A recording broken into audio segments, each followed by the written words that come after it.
Hello friends, क्या आपने भी अपनी दूरबीन की सर्जरी कराई है और आपको गैस पास नहीं हो रही है और आपको पेट ऐसे फूला हुआ है तो आपको दिक्कत हो रही होगी और पेट में दर्द हो रहा होगा। तो मैं doctor Sushila Saini, gynaecologist and gynae laparoscopic surgeon, आज आपको पेट फूलने का कारण यानी कि यदि आपको गैस पास नहीं हो रही है लेप्रोस्कोपिक सर्जरी के बाद तो उसका कैसे इलाज करें। जब भी आपका ऑपरेशन होता है तो आप जनरली ऑपरेशन के बाद अपने आप को बीमार समझने लग जाते हैं और लेट डाउन हो जाते हैं, यानी कि आप हमेशा सोते रहते हैं और आप घूमना फिरना बिल्कुल नहीं करते। यदि आप घूमना फिरना करते रहते हैं, हर खाना खाने के बाद चलते फिरते रहेंगे, 15 से 20 मिनट की वॉक करेंगे तो डेफिनेटली आपको ये समस्या नहीं होगी। कई पेशेंट जनरली ऑपरेशन के बाद दलिया खिचड़ी पे शिफ्ट हो जाते हैं, सब्जियां बंद कर देते हैं, दही नहीं खाते हैं, खट्टे फल नहीं खाते हैं और पानी भी कम पीते हैं। इनके चलते उनका पेट के अंदर जो खाना है वो डाइजेस्ट ही नहीं होता है और डाइजेस्ट नहीं होने के कारण उनके पेट के अंदर गैस बनती है और ब्लॉटिंग होती है, यानी कि पेट फूल जाता है और गैस पास नहीं होती है। कुछ पेशेंट ऐसे होते हैं इनको पहले से कब्जे की समस्या होती है, यानी कॉन्स्टिपेशन होता है। कॉन्स्टिपेशन के चलते पॉटी नहीं होती है और पॉटी नहीं होती है तो उनके पेट के अंदर खाना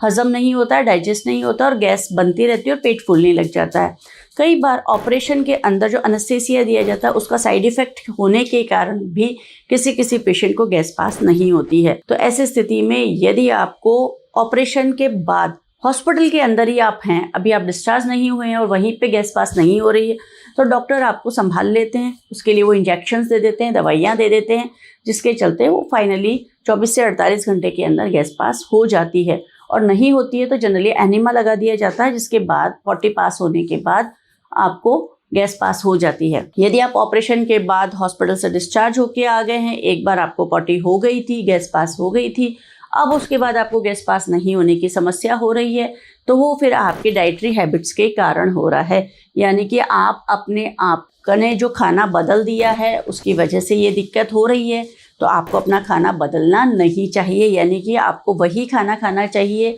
जो आप ऑपरेशन के पहले खा रहे थे। दही के अंदर प्रोबायोटिक्स होते हैं जो कि खाना डाइजेस्ट करने में हेल्प करते हैं। और यदि आप पानी कम पीते हैं तो भी दिक्कत हो सकती है, क्योंकि जब पानी आप पीते हैं तो बहुत सारे टॉक्सिक इंग्रेडिएंट्स को पानी एब्जॉर्ब करता है और उनको शरीर से बाहर निकालने में मदद करता है। यदि आप सब्जियां अच्छे से खा रहे हैं, उनमें मसाला ठीक से ले रहे हैं और उनको सलाद के रूप में भी यूज़ कर रहे हैं तो डेफिनेटली आपको बहुत फ़ायदा होगा। और यदि आप अच्छे से फ्रूट्स भी ले रहे हैं लेकिन बहुत ज़्यादा फल नहीं खाने हैं, दिन में 1 या 2 फल खाने हैं, वो भी सीज़न के फल खाने हैं, तो उनमें मिनरल विटामिन्स होते हैं जो कि हमारे न्यूट्रिशन के लिए हेल्पफुल होते हैं और हमारे डाइजेशन के लिए भी हेल्पफुल होते हैं। इसके साथ ही साथ यदि आप खाना खाने के बाद आराम करते हैं, घूमते फिरते नहीं हैं, तो आपको खाना डाइजेस्ट होने में मदद नहीं मिलेगी। इसके साथ ही साथ यदि आप सुबह सुबह योगा करते हैं 30 to 40 मिनट के लिए, हल्की एक्सरसाइज करते हैं, तो आपका इंटेस्टाइन यानी कि आपका डाइजेस्टिव सिस्टम स्टिमुलेट होता है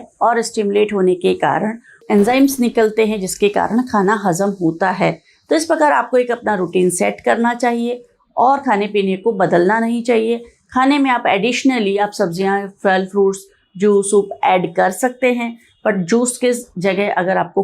फल खाते हैं तो डेफिनेटली उसमें फाइबर्स होते हैं जो कि डाइजेस्टिव सिस्टम के लिए फ्रूटफुल होते हैं, हेल्पफुल होते हैं, फ़ायदेमंद होते हैं। इस प्रकार अब आपको समझ में आ गया है कि यदि आपका ऑपरेशन हुआ है, आपकी गैस पास नहीं हो रही है, यदि आप हॉस्पिटल में हैं तो डॉक्टर्स आपकी टेक केयर कर लेंगे। और यदि आपको एक बार गैस पास हो गई है, उसके बाद आपको पॉटी नहीं हो रही है, कॉन्स्टिपेशन है, और यदि आपको पहले से कॉन्स्टिपेशन चल रहा है तो आपको अपनी पुरानी दवाइयाँ यूज़ में लेनी चाहिए और डॉक्टर से बात करनी चाहिए। यदि आपको पहले कॉन्स्टिपेशन नहीं था, अब कॉन्स्टिपेशन हो गया है, तो आपको अपने खाने पीने पे ध्यान देना चाहिए, एक्सरसाइज पे ध्यान देना चाहिए, पानी और दही ऐड करना चाहिए, सब्जियां, फल, फ्रूट ऐड करने चाहिए। उसके बाद भी यदि आपको पॉटी नहीं होती है, गैस की समस्या होती है, तो फिर आपको डॉक्टर से संपर्क करके दवाई लेनी चाहिए। कुछ घरेलू उपाय होते हैं जैसे कि अजवाइन है, सौंफ है, ये आप ले सकते हैं। उसके साथ में कई बार आपको अच्छे से गैस पास हो जाती है, नहीं होती है तो फिर अगेन आपको डॉक्टर से दवाई लिखवा कर दवाई लेनी चाहिए। जनरली जब भी किसी पेशेंट को डिस्चार्ज दिया जाता है तो उसमें स्टूल सॉफ्टनर यानी कि पॉटी को नरम करने वाली दवाई दी जाती है, जिससे कि टाइट पॉटी ना आए और साथ ही साथ कब्जी ना हो। और तीसरा जो सबसे इम्पॉर्टेंट है, खाने पीने के साथ नॉर्मल वॉकिंग और एक्सरसाइज पे ध्यान देना चाहिए। और ये मिथ अपने दिमाग से निकाल देना चाहिए कि ऑपरेशन के बाद हमें पूरी तरीके से आराम करना है और हमें कोई काम नहीं करना है, क्योंकि लेप्रोस्कोपिक सर्जरी हमेशा एक सर्जरी फास्ट सर्जरी होती है और उसमें रिकवरी बहुत फास्ट होती है। रिकवरी फास्ट होने के चलते आपको बेड रिडन होने की बिल्कुल ज़रूरत नहीं होती है और जितना जल्दी आप अपने काम पर वापस आ जाते हैं उतना ही जल्दी आपका बॉडी का जो रूटीन बायोलॉजिकल क्लॉक है वो सेट होता है और आप उतने ही स्वस्थ फील करते हैं। तो मैं समझती हूँ कि आप ऑपरेशन बीमार होने के लिए नहीं, स्वस्थ होने के लिए करवाते हैं और जैसे ही आपका ऑपरेशन होता है आपकी बीमारी आपके शरीर से निकल जाती है और आप एकदम स्वस्थ हो जाते हैं। तो आपको अपना खाना पीना और एनर्जी पे ध्यान देते हुए एक्सरसाइज के साथ अपनी बॉडी की फिटनेस पे यदि आप ध्यान देंगे तो डेफिनेटली आपको ये कोई समस्या नहीं होगी और आप तुरंत अपने काम पर वापस जा सकेंगे और अपने घर का, अपने परिवार का ध्यान रख पाएंगे।